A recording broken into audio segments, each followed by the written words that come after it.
Hello, everyone. This is Dominique Gomez from the Salazar Center at Colorado State University. Thank you so much for joining us today for this very special Earth Day edition of our Connecting for Conservation webinar series.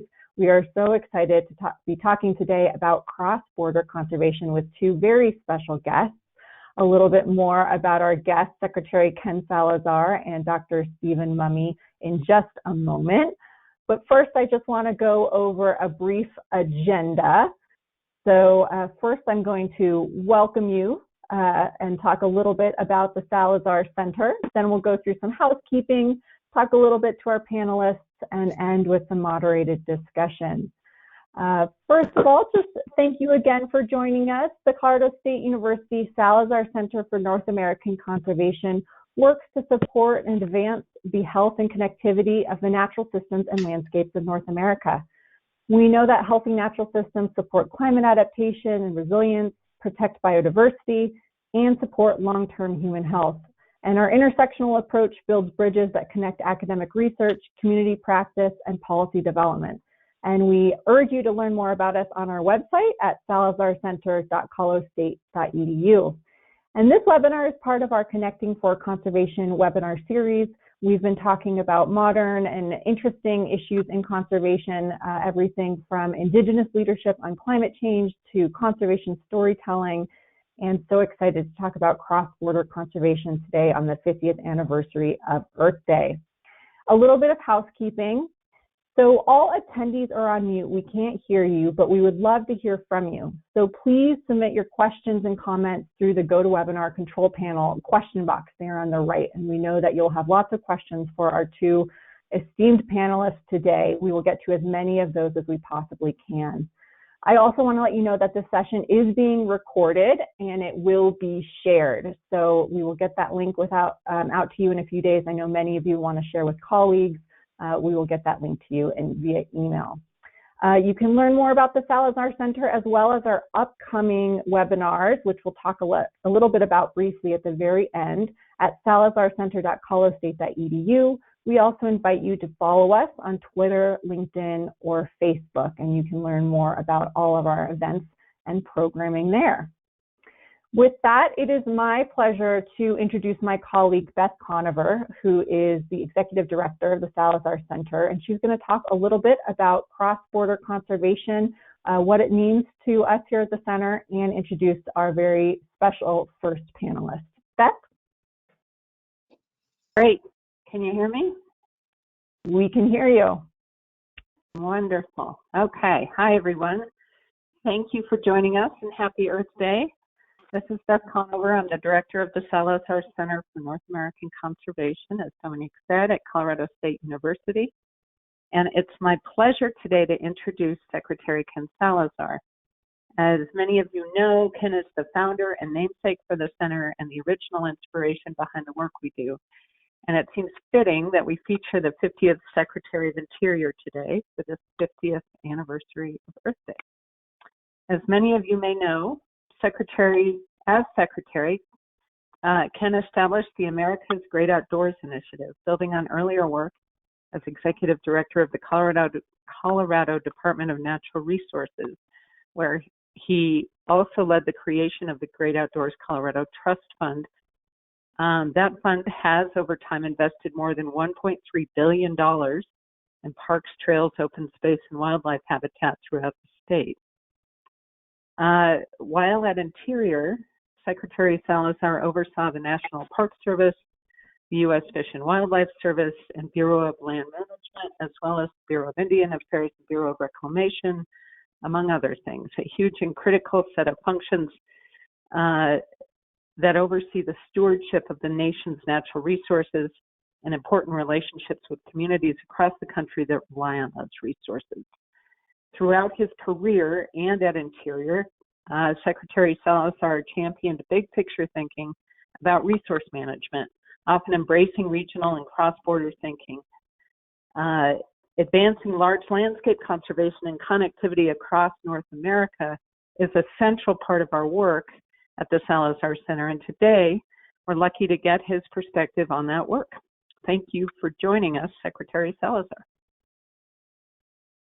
Thank you very much, Beth and Dominic, and all of you who are listening today. It's great to be with you on this Earth Day and celebrating Earth Day with you. And Professor Mumme, thank you for joining us as well. It is a great partnership with CSU. CSU really is at the forefront of a lot of these issues and thinking about how we protect our planet, how we deal with landscape conservation across borders, perhaps is no more important than it is today. I think the COVID-19 crisis underscores the importance of how our world is really one world, how we do not live within political borders in terms of our environment, whether that be in health and infectious diseases, or whether it's on issues like climate. And so when we think about North American conservation, and the way that I came to all this, to this particular project, is throughout my time working on river restoration, working on major landscapes, working on landscape conservation cooperatives, establishing climate change centers throughout the United States, and working hand in glove with President Obama and I during our time as U.S. senators. And then when I went to Secretary of Interior, we had a picture of our world beyond borders, and we had a picture of our world where we were connecting the ecosystems of our time. Way back in my early years, when I was director of the Department of Natural Resources, I would always wonder why it is that here in Colorado, when we looked at a river and efforts to restore rivers, riparian habitats, trails for recreation, etc., why it was that everything was so compartmentalized by political jurisdiction, one city, another city, a county, and really no collaboration at all. And so really the concept for the North American Conservation Center is how do we break down those barriers, and how do we bring people together to find real solutions on the ground to protect, preserve our planet, make sure that the planet that we have is passed on to our children in good condition and better condition perhaps than when we inherited it, learning the lessons of the past mistakes. And so what I thought I would do, because I could talk about the subject for a long time, is try to give you 3 examples of work in North America that to me are very, very important, and the work continues to go on, notwithstanding the pandemic and notwithstanding the crisis that we see in conservation today in America. The first of those is the Big Bend National Park between the United States and Mexico. When I became a U.S. Senator, I remember Senator Obama and myself and some of the other senators 2 days after the election going to Big Bend going to the White House. And part of the conversation I had with President Bush over breakfast that morning was the importance of us as citizens of the United States and leaders of the U.S. to have an understanding about the relationships north and south, north to Canada, south to Mexico and Latin America, and that should be one of the things that we should try to work on during his presidency and my time as a senator. One of those areas became Big Bend National Park, and later on as Secretary of Interior, I had the honor of overseeing it and spending a lot of time at Big Bend National Park and working with President Calderon in Mexico and my counterpart, the Secretary of Environment in Mexico. And part of what we immediately came to conclude is that the ecosystem to the north, which is Big Bend National Park, and to the south in the Mexican ecosystem natural area, is all one. And in fact, when Big Bend National Park was created, the President of the United States said that this project would never really be completed until we were able to bring the ecosystem together on both sides of the river, the Rio Grande. You know how complicated that is, especially with the political dynamics of the day and building walls and the like. But we decided back then that we were going to make this happen. And so one of the major projects that Mexico and the United States and I worked on was trying to create this joint effort on protecting and preserving the ecosystem on both sides of the border, about 1.5 million acres on the U.S.-Texas side, and over 2 million acres on the Mexican side. And there is a lot going on. Indeed, 9/11, the only border crossing that has been authorized, new border crossing, was a border crossing between the Mexican side and the U.S. side there at Big Bend National Park. There's a little village of people on the Mexican side who help out, making sure that we're taking care of the riparian areas, dealing with fires at Big Bend National Park that can cross over in that particular crossing, overseen by the park, the national parks police, and very safe crossing. But it really showed how the communities could come across on both sides of the border, Mexico and the United States. It's a work in progress. A lot has been done. Millions and millions of dollars have been invested, and a lot more has to be done. Continuing on then with looking to the south and U.S.-Mexico relationships, and I know Professor Mumme has some thoughts and tremendous experience on this as well. For my life, I've probably last 30 years spent a good deal of time working on the Colorado River issues, on dealing with the endangered species and the recovery of the 4 fish on the Colorado River system, dealing with the allocation of water between the 7 states that use the Colorado River and Mexico. But one of the realizations that I came to a long time ago, and I was able to work on in a significant way with lots of partners, the Secretary of Interior, was the Colorado River Delta. The Colorado River Delta had essentially been diminished, almost brought to death, essentially, because the water had been drained upstream. And so working together with, again, the highest levels of Mexican officials, with the president here in the United States, with the water users on the Colorado River, and with an extraordinary commissioner of the Bureau of Reclamation by the name of Mike Connor, we were able to sit down and create what essentially was an amendment to the Colorado River Compact, Minute 319, which allowed water to be stored in the Colorado reservoirs and to be released in a way where there would be benefits to the Colorado River Delta in terms of restoring a flow into that area. The Nature Conservancy, a whole host of other environmental organizations were very involved in that. A big leader on the Colorado River for us was Ann Capsule, the Assistant Secretary of Water and Science, and she continues to be very involved in these efforts on the Colorado River. But the idea there is, as high as the demand is on the Colorado River, and as much damage as we have done to that ecosystem, that there are ways in which we can have Mexico, the United States as the federal government, and the states do something for the Colorado River system and the Colorado River Delta that will help us restore some of the greatness of the Colorado River Delta. So it's progress that we made. People did not think, in fact, I remember conversations on Minute 319 where people had said, you simply can't do it. It's not going to happen. You won't get the states on board. But at the end of the day, we're able to get everybody on board. The third project that I'll speak to on cross-border conservation is the Crown of the Cotton. For those of you who have visited Glacier National Park and know the greatness of the Rockies in Montana, and who have crossed the border to Waterton and to the Great Rockies in Canada, there was a tremendous amount of interest among environmental organizations, conservation organizations, for us to be able to work together across the borders to address some very important issues. One issue, for example, had to do with a plethora of mining claims and potential mining that existed within the Crown of the Cotton on the Canadian side of the border. And through one of my assistant secretaries, Rhea Sue, and the work that she was doing in Canada and here in the U.S., we were able to put together an agreement with Canada that basically helped us on the restoration and preservation of the Crown of the Continent. We had U.S. senators from Colorado who were involved in that.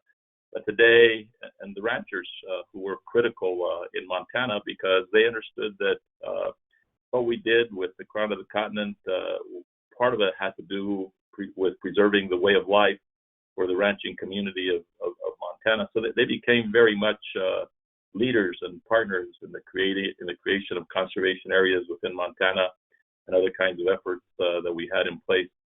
So I'll conclude by saying that these are cross-border issues in an international context, but the reality of it is that we need to look beyond borders, even within the United States of America, and tell you the stories about St. Louis and the Mississippi River and the state of Missouri and Illinois, or the Everglades and the restoration of the Everglades and all the lessons that we learned from the missteps of the Corps of Engineers, or New York City and the school system there, and Jamaica Bay and the national parks, or the Los Angeles River and the efforts of the Department of Interior and others.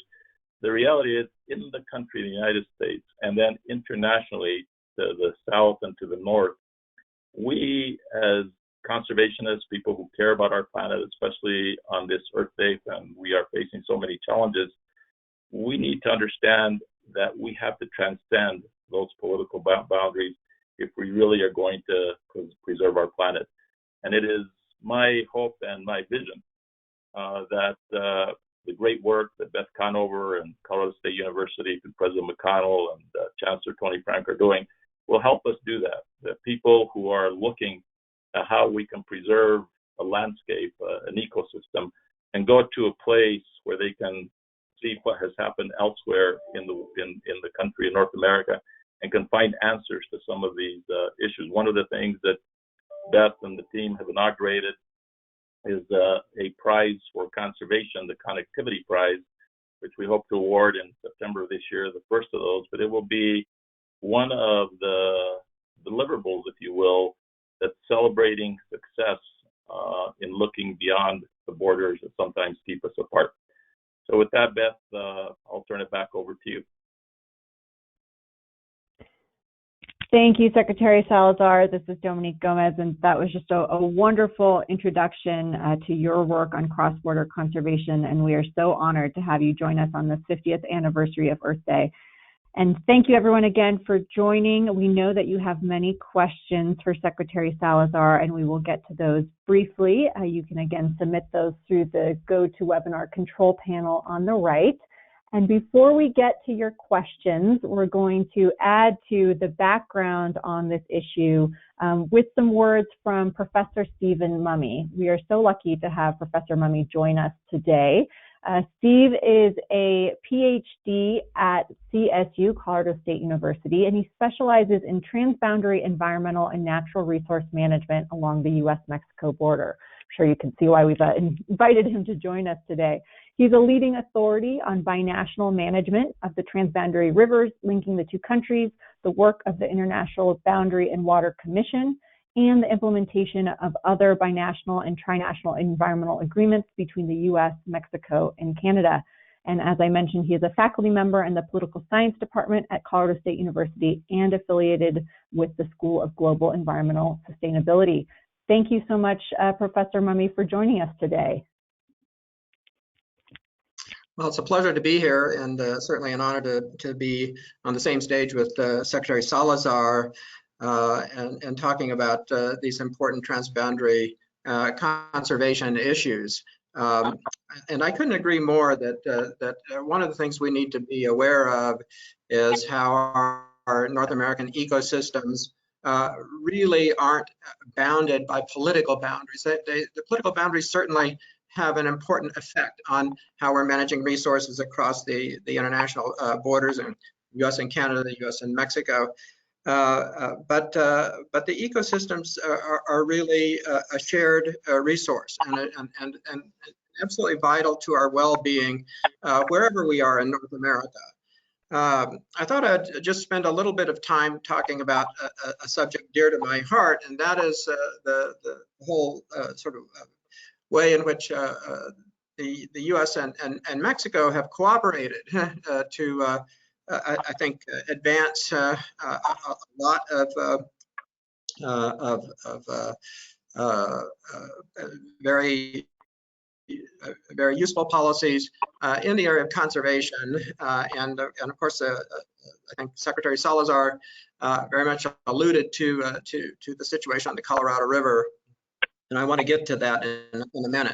One of the things that I think is underappreciated by many, and understandably so, people don't dwell on these issues a lot, is the fact that we have some really remarkable agreements to work with in our U.S.-Mexican relationship that affect conservation, affect the environment. The 1944 Water Treaty is one of my favorite documents, absolutely a gem and a jewel in U.S.-Mexican relations, one of the most important agreements that we have between the two countries.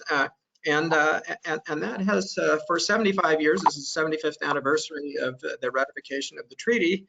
For 75 years, it's given us a basis for managing our transboundary rivers and streams across the border, and also to some extent groundwater as well. And we have a lot to work on using the treaty and the treaty instruments. But there's a lot of good news, I think, recently that is associated with the treaty. Dominic, do you want to just run that next slide? The Colorado River is one of those areas where we've seen some real advancement. One of the interesting things about the treaty itself is that originally, and it was signed back in right at the end of World War II and put into effect in 1945. And of course, this was before the environmental era, and so it didn't really speak to the need to protect environmental resources. Fortunately, its instruments, the implementing agency, the International Boundary and Water Commission, with its two national sections, Mexico and the United States, have been more recently attentive to these kinds of issues, and really, I think that we have seen a lot of progress in trying to build in an environmental element into the treaty and its application on our international rivers and streams that cross the U.S.-Mexican border. Secretary Salazar referred to Minute 319 and the recent agreement in 2012 when he was Secretary of the Interior, and did so much to help facilitate the U.S. and Mexico to come together on a really remarkable agreement on shortage sharing on the river that also included a component for ecological restoration in the Colorado River Delta, which had been hammered by the conservation measures and the real important upstream demands on the water resource in the United States. And so that agreement is really a far-reaching agreement. Here you see a slide, for example, of the major intake into Mexico, the Morelos Dam, and this particular slide shows the release of water going down to the delta that was the consequence of Secretary Salazar's fine work on the Colorado River. And the good news about this is not just for the delta. It's not, and that's a tremendous accomplishment. I don't want to, in any sense, underplay it. But the good news is that the agreement itself and all the hard work that went into it then create precedents, create ideas that can be used and applied to other areas, other rivers and streams. More recently, for example, in 2015, if we can switch to the Tijuana River Basin. That next slide, yeah. Go ahead and move forward to the Tijuana. There we go. So the Tijuana River is one of the shortest of our transboundary rivers along the U.S.-Mexican border, but it's also the most urbanized. It really joins a community of about 3.5 million people straddling the international boundary. It runs for a little less than 40 miles, depending on how you measure. Crosses the border, or touches the border 3 times. It's a very international river. And it's just had a slew of problems over the years. It's one of the named treaty rivers under the 1944 water treaty.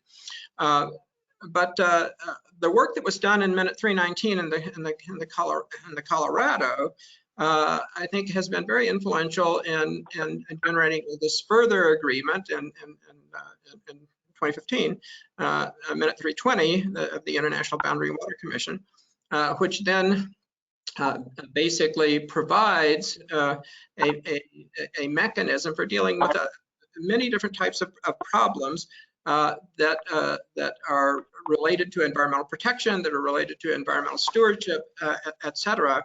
And one of the lessons that they learned was the value of creating binational, what we could call binational committees of government officials, non-governmental organizations, citizens groups, et cetera, to come together and work on common problems to solve the many issues confronting the Tijuana River: pollution, sedimentation, garbage, the kinds of things that flow down a river in a highly urbanized setting. And so this sounds like something that ought to be sort of a no-brainer and easy to deal with, but it's in an international environment involving significant disparities in resources from both sides of the border and different sides of the border. It's been a really difficult issue, but as a result of what happened on the Colorado River, as a result of Ken's work on the Colorado River, we now have mechanisms that weren't there previously that are really going to be valuable in bringing the two communities together in San Diego, Tijuana, to deal with environmental concerns on that river, including ecological issues that really join the two parts of this ecosystem together. So that's a really important achievement. And things aren't perfect. We still have some significant issues on our border rivers. The Rio Grande is an area where we've had some tensions and difficulties between the United States and Mexico over water sharing.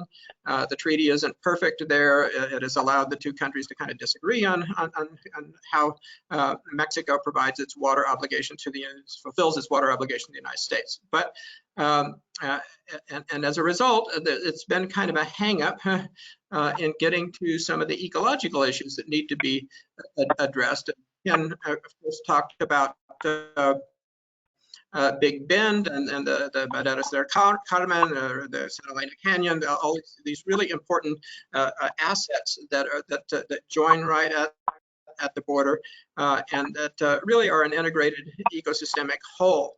And yet we've seen progress there too, quite independent of the treaty. And I think eventually we'll see the treaty brought into that mix of elements that enable the two countries to cooperate once we get past the dispute over water allocation on the Rio Grande River. I'll just conclude by saying that, of course, the water treaty isn't everything. It's one of the real, positive instruments that we have in addressing our common concerns along the in the area of conservation and the environment along the U.S.-Mexican border. But we do have some real challenges along the U.S.-Mexican border. Again, the good news is that the United States and Mexico have been cooperating for a long time, and we have this going for us. This is a really, really important fact that shouldn't be taken for granted. There's so many differences between our two countries. Having said that, conservation, environment, water, these are areas where we really have a track record of cooperation, and I think there's a lot of goodwill in both countries to try and move this agenda ahead. Right now, our biggest problems are some of our current, hopefully passing political issues in the United States.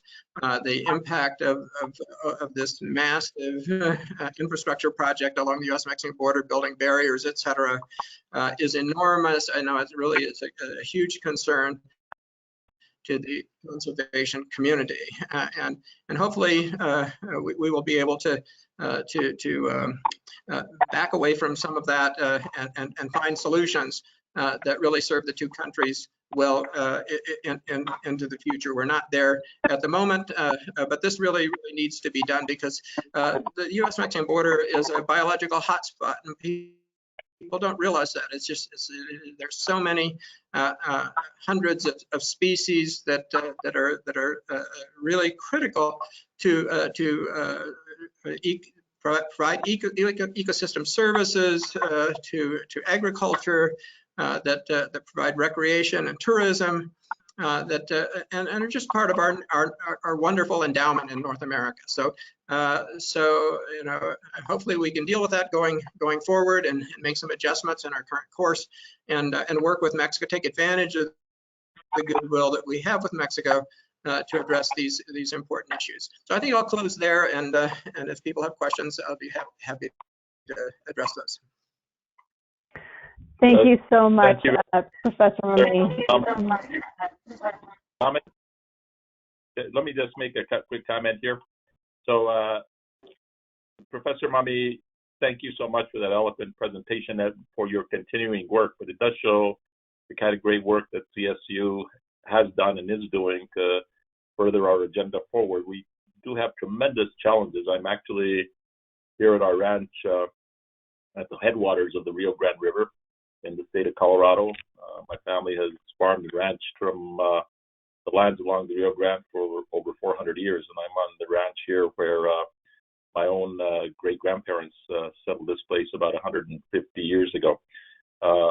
So it's interesting for me as you talk about the challenges on the Rio Grande, because I know what those challenges are. I remember being the chairman of the Rio Grande Compact Commission, and the way in which Texas sees the Rio Grande may be different than New Mexico and Colorado and then Mexico, and how that all comes together really requires us to be visionary and courageous and deal with some real tough issues here on the Rio Grande.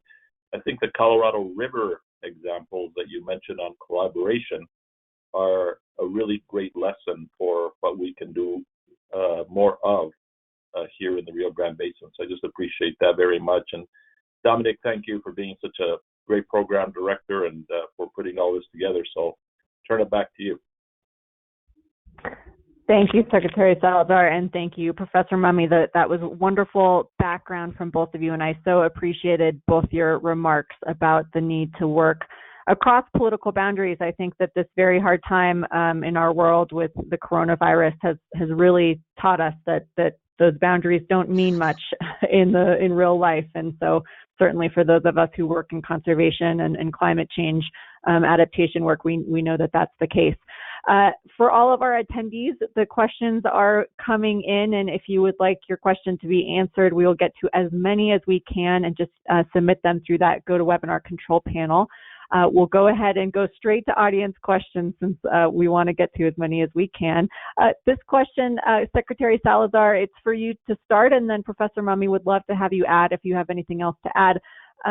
A great question, which is, how do we move forward with landscape scale conservation when we don't necessarily have a prioritization on that from the federal government? When that might not be the top priority. Are there things that states can do? Are there things that other nonprofits can do? Secretary Salazar, any thoughts about what to do if that's not the top priority for the current administration? I think we need to look at our work in conservation and our work to protect and preserve the planet through the adage of Dr. Martin Luther King that the arc of the moral universe is long. His conclusion was it bends towards justice, it bends towards progress. And when one looks back at our history in conservation, one of my favorite presidents, Republican president, President Teddy Roosevelt. When I think today about our national forests, about our wildlife refuge system, places like Pelican Island and the great duck factory of North Dakota, all the things that he left as a legacy, that was 110 years ago. Started about 120 years ago. And that legacy continues to give us great joy and celebration, and we stand on his shoulders and the shoulders of some of the people who were involved in having the world look at things in a different way. I mean, Pelican Island was the place where he recognized the authority that he had under the Antiquities Act, because pelicans were being essentially driven into extinction because the pelican feathers were being used for hairdressings and other kinds of things, and so pelicans were being extinct. So one of the things that President Roosevelt asked his Secretary of Interior was, well, what can I do about it? Is there anything I can do? And he says, all you got to do is sign here that it's a very special place for wildlife and the uniqueness and the science, and you can protect it. So, you know, I've had the honor of visiting Pelican Island probably 10 times in my life and walking through the walkway of conservation. And when you walk through that walkway of conservation, you'll find that the times when we actually created some of the most significant conservation achievements were in times of the most difficult challenges the nation faced. Think the Great Depression and the looming clouds of World War II. FDR, husband now to the first president, essentially created more national wildlife refuges than I think anybody else in the history of our country as president. We might have almost gotten there with President Obama. I haven't done the count, but it was in those tough times of the Depression and the Dust Bowl that people woke up to see the importance of conservation. Same thing is happening now. You know, you see the great amount of attention that is now being played on the climate issue. That would not have happened 10 years ago or 20 years ago. It's happening now. And so I think we all, in our own way, nonprofit organizations are immensely important because their work transcends political elections and times. The projects that we work on, they include both Democrats and Republicans and unaffiliated people. And they recognize the importance of bringing things together, creating bridges between rural and urban America through the ranchers of, for example, Kansas and the tall grass prairies of Kansas, where they realized that their way of life, the ranching heritage, depended on them protecting the tall grass prairies of Kansas. And so there's a lot of that that's going on. And in my view, I remain hugely optimistic and hopeful.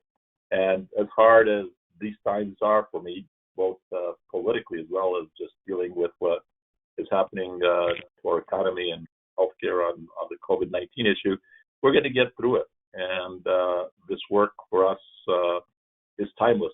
It's about protecting and preserving our home and our place, learning from mistakes we've made in the past, learning from successes we've had. So I remain optimistic. Thank you, Secretary Salazar. I think that note of optimism is wonderful to hear for all of us, especially on Earth Day. Professor Mumme, anything to add? Is there work that you see moving forward, as Secretary Salazar has mentioned? Well, you know, one thing I would point out is that I think education really matters in getting the message out and getting the raising the awareness of the mutuality of things and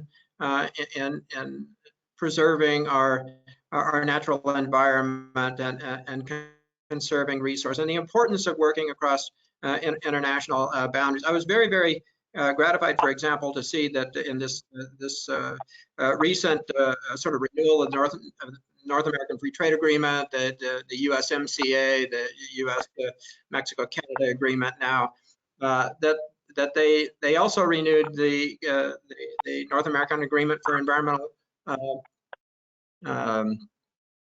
Cooperation, and that provides this remarkable instrument that enables the three countries, Canada, the United States, and Mexico, to really think ecosystemically.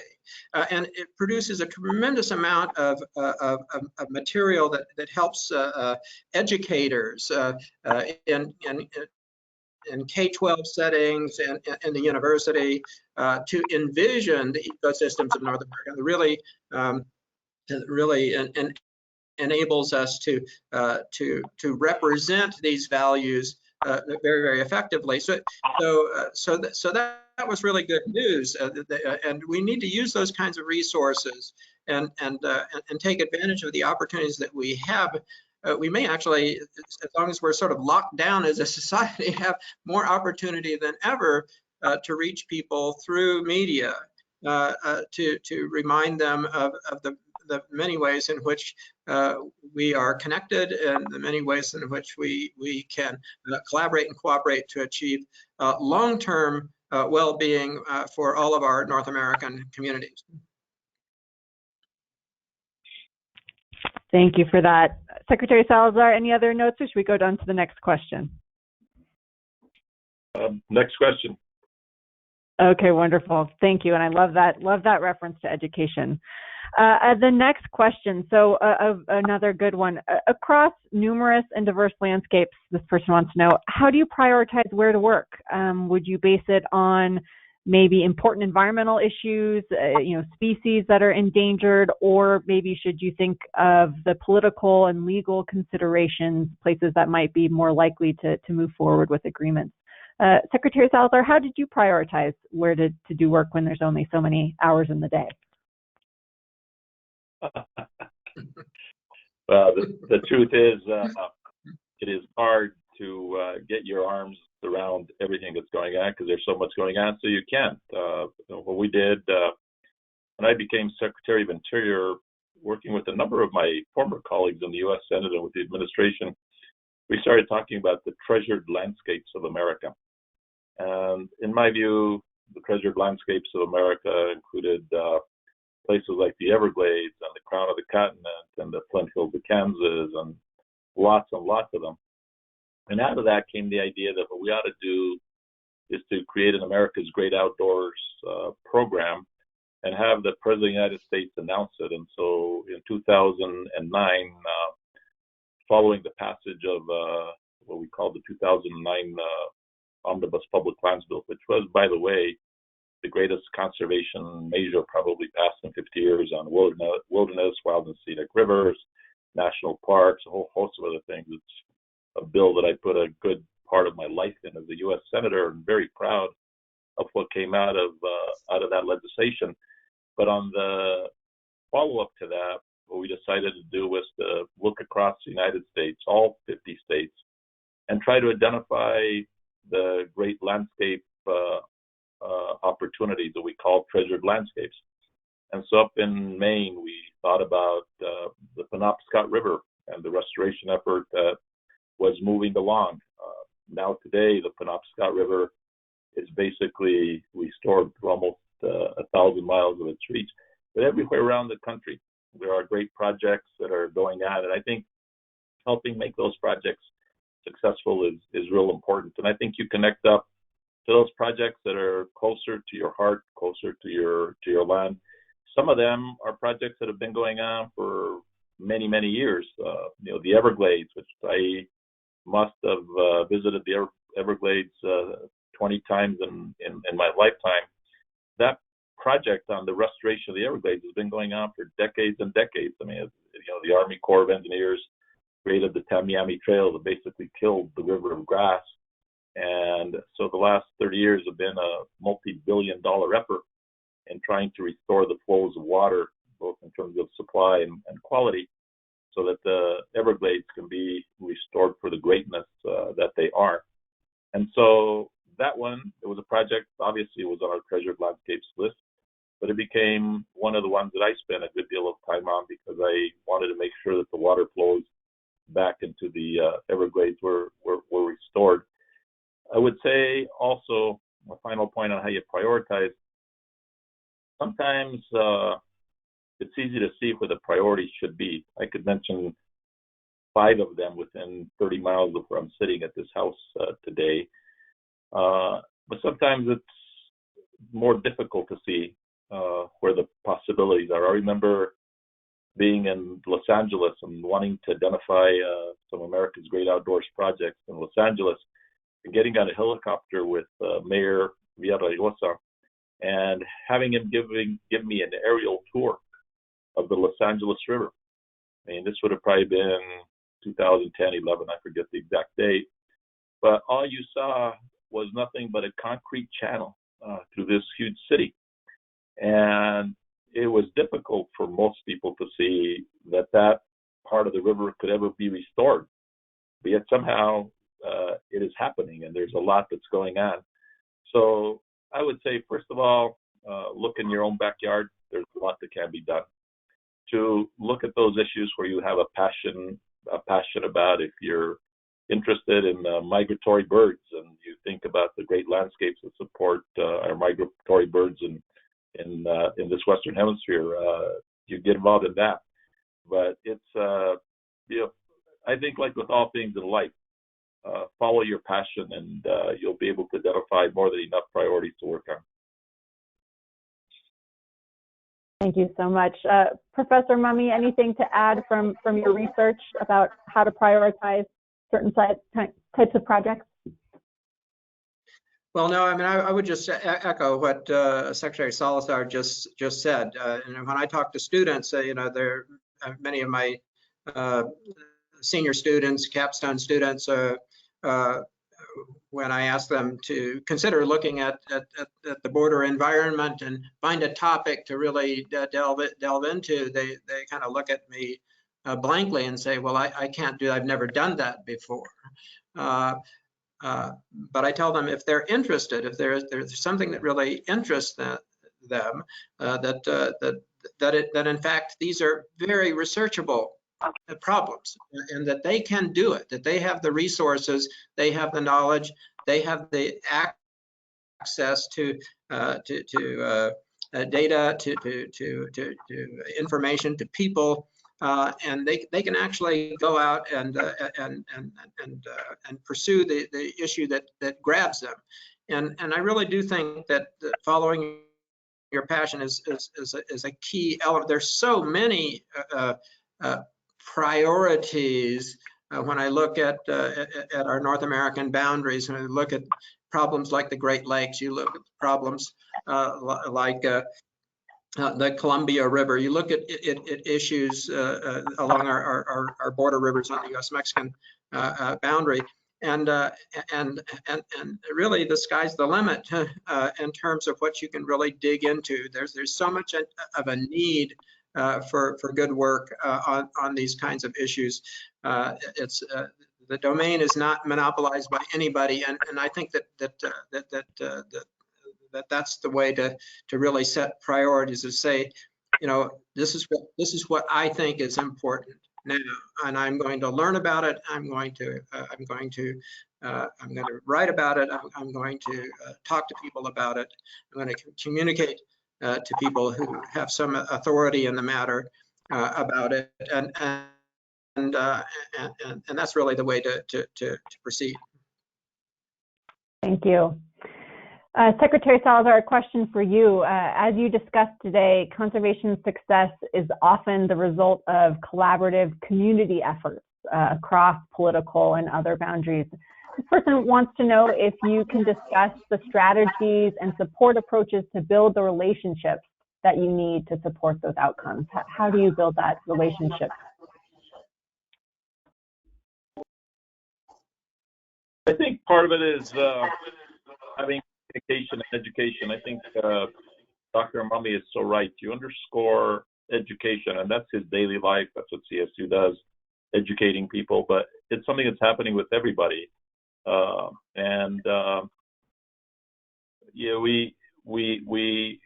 We need to build those bridges. I'm gonna give you an example because it's right, frankly, 11 miles from where I'm sitting tonight. But the Rio Grande in Colorado. I was very involved with the president and the two New Mexico senators in the creation of the Rio Grande del Norte monument. It's about 240,000 acres on either, that includes the gorge of the Rio Grande. And that was supported, I would say, 99% of the community and the counties and the town of Taos, New Mexico. The ranchers were all in, very strongly supported by a lot of people. right across the border to where I'm sitting right now in my county, Conejos County, and it's the same ecosystem. The gorge basically starts some 20 miles in Colorado, and has the same history, the same archaeology, the same beauty, wildlife values, all of the things that make the Rio Grande Gorge the great gorge that it is. But the commissioners and others in this county, this native county of mine, were opposed to it because they thought somehow that what we were trying to do was going to take away the way of life for those ranchers who essentially use the BLM allotments, the river here. And far from the truth, that would not have happened, but there wasn't enough education. And so I think that, and by the way, one of the initiatives that a great leader in conservation, Rio de la Vista, is working on is on that Rio Grande initiative here in Colorado out at Adams State University. And we're going to make it happen. Part of it is teaching and learning and informing people about what it is that we all have to do. You know, there's a great connection in life through that conservation really is about the quality of life for people. And quality of life for people means good health, the outdoors and exercise, but there's also an economic dimension to it. And if you look at the outdoor recreational industry in our nation, we have a tremendous amount of job creation that happens in the recreation industry. That's why Colorado has become a leader in that. So I think that it is through outreach, through education, that we are able to bring people together and create the bridges that need to be. It takes a lot of effort. It doesn't happen by itself. It's something Wonderful, thank you. Another question for you, Secretary Salazar, and this is about something that happened during your time at Interior, I believe. This person wants to know if you can talk a little bit about Deepwater Horizon and its effects on the international work that you did. How did you work on the cleanup with states and with your international partners? So the Deepwater Horizon happened now some 10 years ago. And it was one of those times where, for me, it occupied 20 hours a day trying to find the solutions to cap the well, but then to learn the lessons from the mistakes that industry, that the government of the United States had made over many, many decades and multiple administrations, Republicans and Democrats.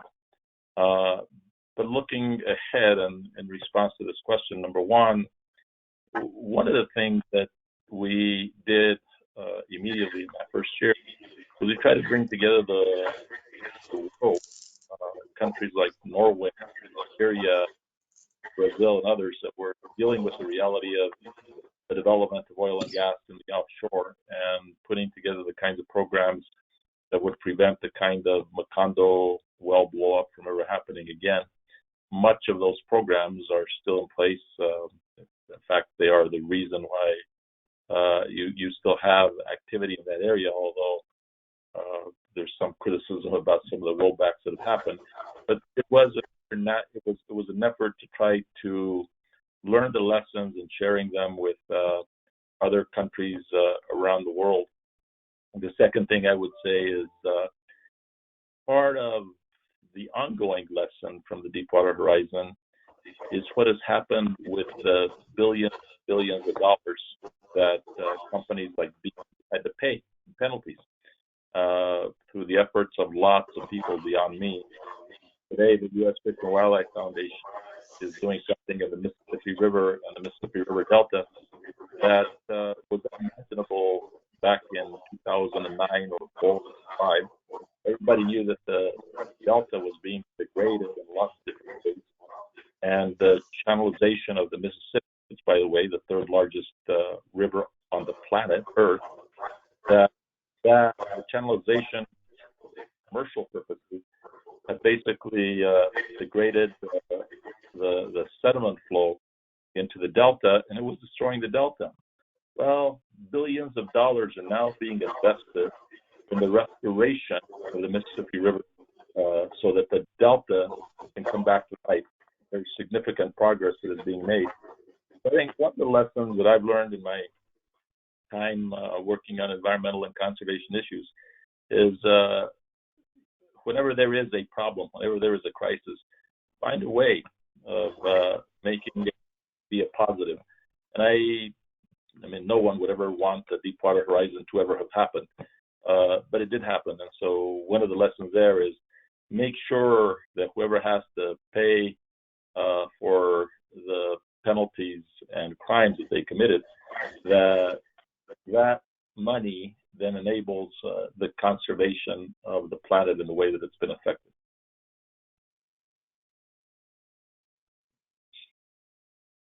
Thank you so much for those comments. And we'll just get to one more question, I believe.